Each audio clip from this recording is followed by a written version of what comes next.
Hey everybody, and welcome to Anime for Life. If you're wondering what game I'm playing, it's called Kamihime Project, and you can find it on Nutaku.com or Nutaku.net. I suggest you go check them out, because unfortunately recently they had their channel taken down by our lord's YouTube. They got an event going on, as you can see, and you can get some pretty cool stuff. But unfortunately, that's not what I'm here to talk about today, as much as I'd like to endorse them, as you can probably tell by the title. I am here to um, kind of tell why the Kick Vic side should be very, very ashamed of themselves and what they've done. And although I probably don't need to tell you why, I'm sure you've got your own reasons why. I'm still gonna do it in case you don't know. And so I've got a bit of a list here, because my memory is kind of shit, and I'd likely make a whole bunch of points that would sound really good, and then halfway through recording, I'll be like, "What was that point I was trying to make?" So I wrote them down, and my first point would be with this shit that they're all doing, and the biggest thing we've been asking for is the show of evidence. By not doing so, they're harming true victims. They will make it harder and harder and harder for the true victims to come out and tell their story to the police and say, hey, they did this. This is the evidence all laid out. I've got people to back me up. They can show their evidence. And I've got friends and family who the same thing has happened. They've got their evidence. And the police can say, okay, let's arrest this guy. But with what they're doing, without their evidence, no matter how many of us who stand with Vic have said, hey, we just want a shred. We don't need a buttload. We just need a little shred of credible evidence. That's all. That's all we want. And if we can find that, we'll all stand by you. And he'll have an entire army against him. But you're not providing that. And by doing that, you are making this harder and harder and harder for the true victims to come forward. And I say this because my own mother went through that. And not only did she go through that, it was my own grandfather who did it. So what does that say?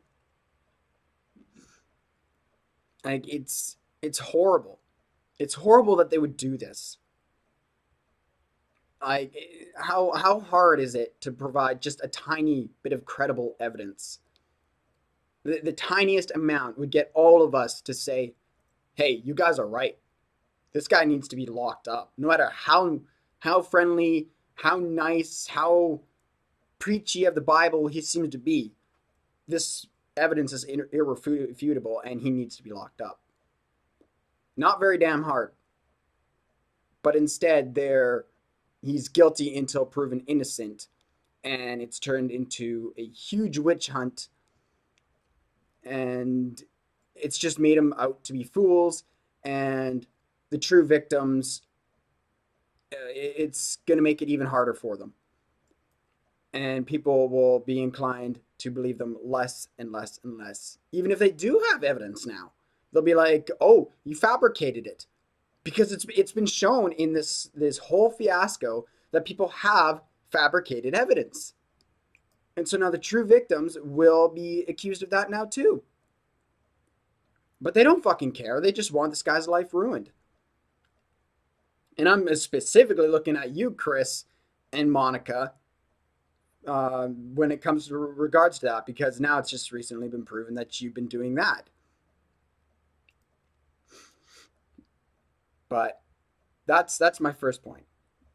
My second point, and I'm going to try and make this not an hour long video. I'm going to try and get this through fairly quickly.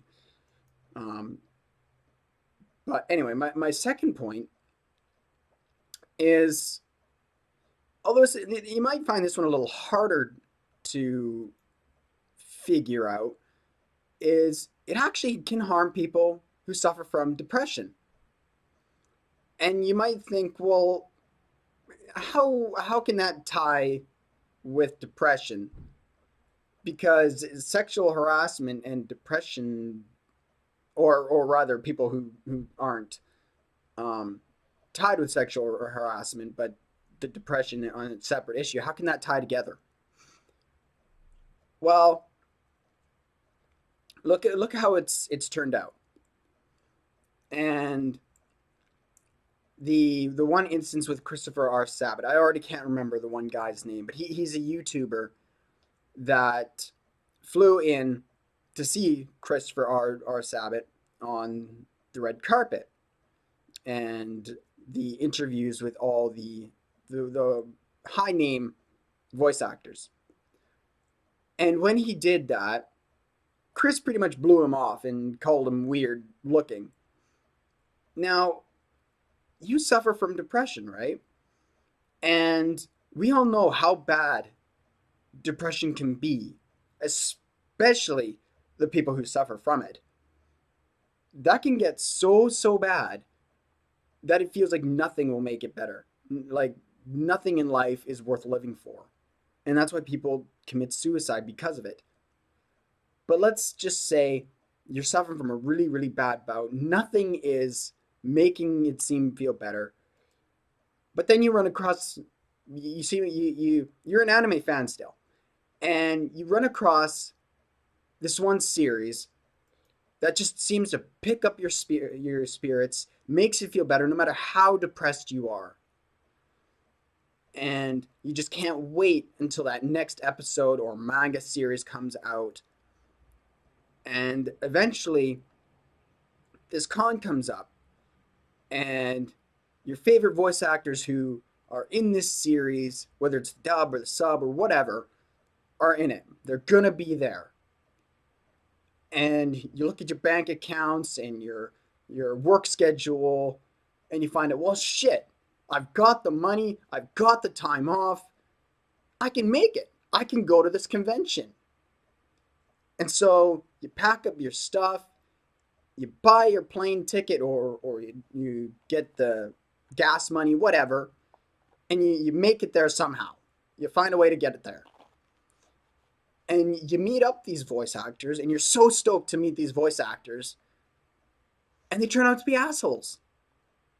And they brush you off, and they don't give a shit. Now, how do you think that's going to make them feel? They've waited in a complete, like, what's the word? Excitement, I guess. I know that's not the best word. There's another word for it. Anticipation. That's it. You were wait in like total anticipation for it, excited anticipation.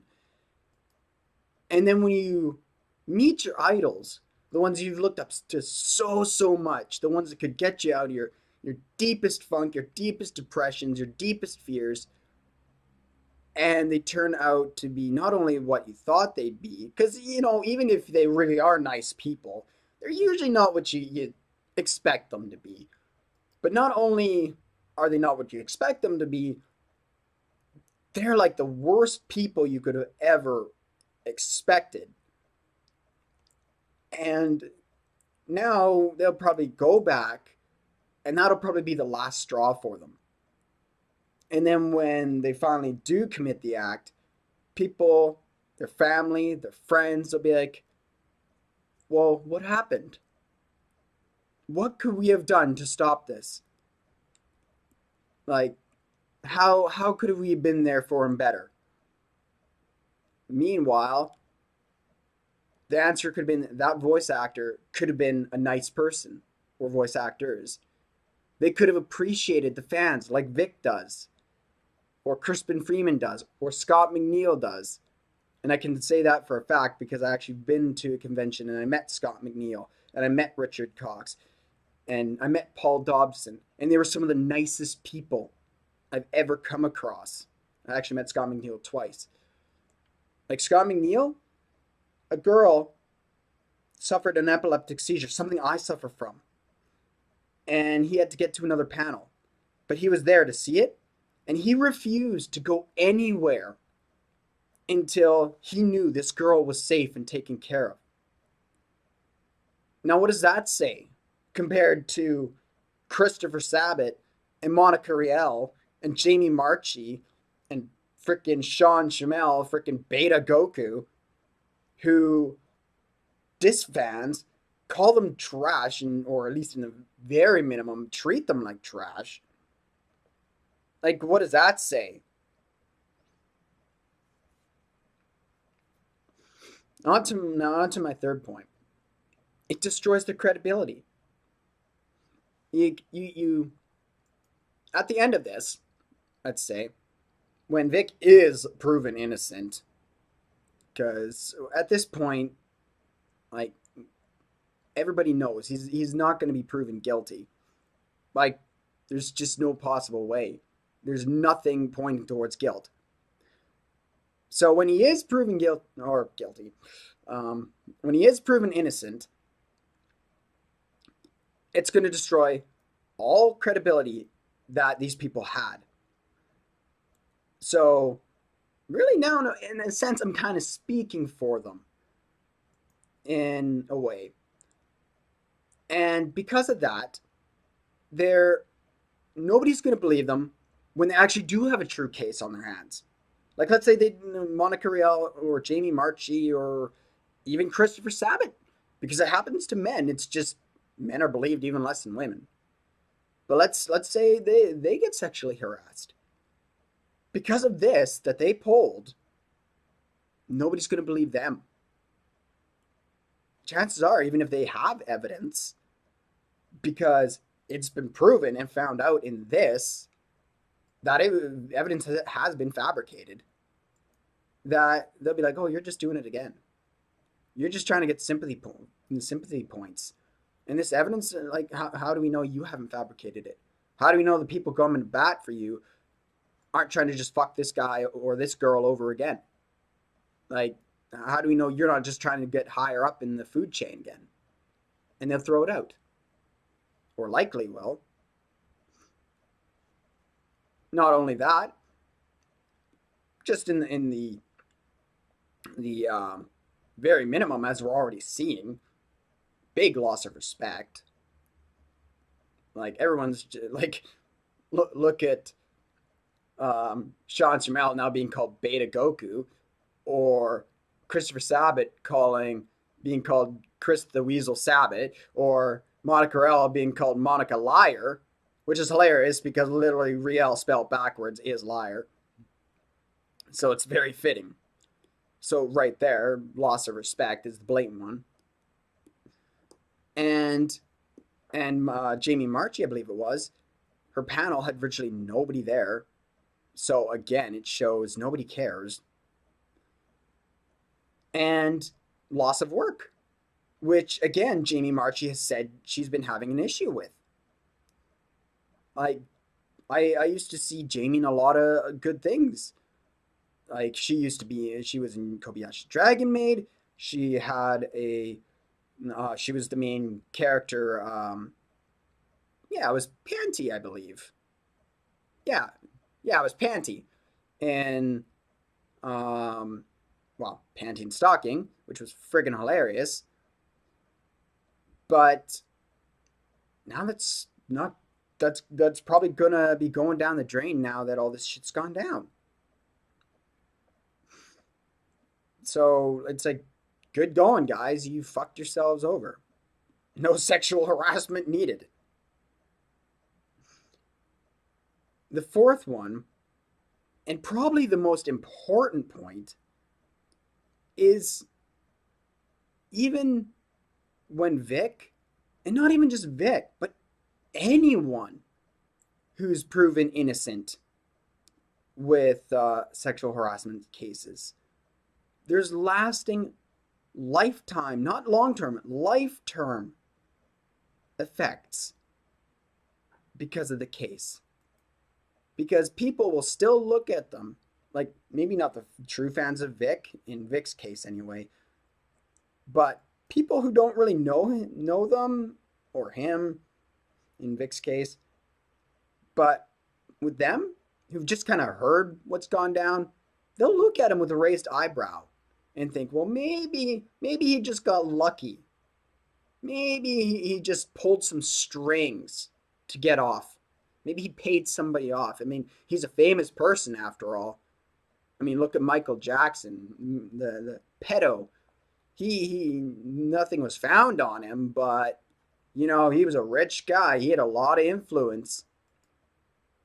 So, that happens. A lot of people now will just be thinking, well, what if he just got lucky and nothing was found on him?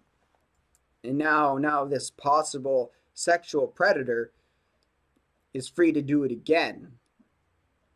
And like, do they not think of that?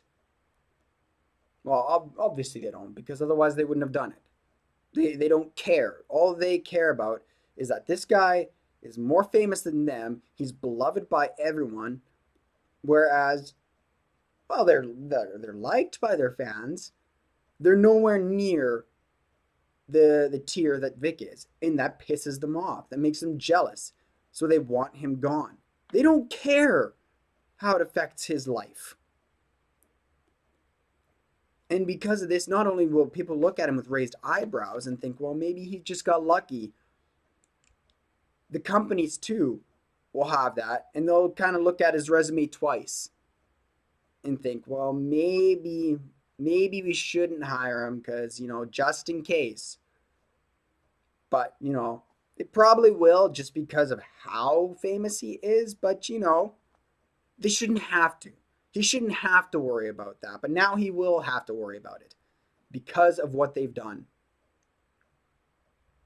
And it's just mind-boggling how far people will go out of jealousy and to further their own goals and gains. Now, my final point is it makes their own industry look bad. Because while it makes them look corrupt. And while some of them certainly are corrupt and only care about money, with one or two being corrupt, with them doing this, it makes them all look corrupt. Because some of them will let them go because if you were the owner of a company and there's allegations of sexual harassment from an employee, would you risk keeping that employee around and say, well, there's no real evidence, so let's keep him around? Or would you let them go for the safety of your employees and to keep the business in general safe? I know I'd probably let that employee go. But, that's just me. But again, I would do an investigation. Now, most people think Funimation is corrupt. And, I kind of tend to agree considering how Chris and Monica and Jamie are still there. And despite how their supposed guidelines for, abuse of the system is. But because of that, that tends to rub off on all companies who are in it to make money and big bucks, because money makes the world go around. And whenever they let go big names because of an allegation like this, they're just thinking, oh, they're siding with the little guys with absolutely no warrant cause because no evidence has shown up, when that's not the case. And in all honesty, I'm starting to think that Rooster Teeth did it not just because they had spite, but because, they're protecting their company.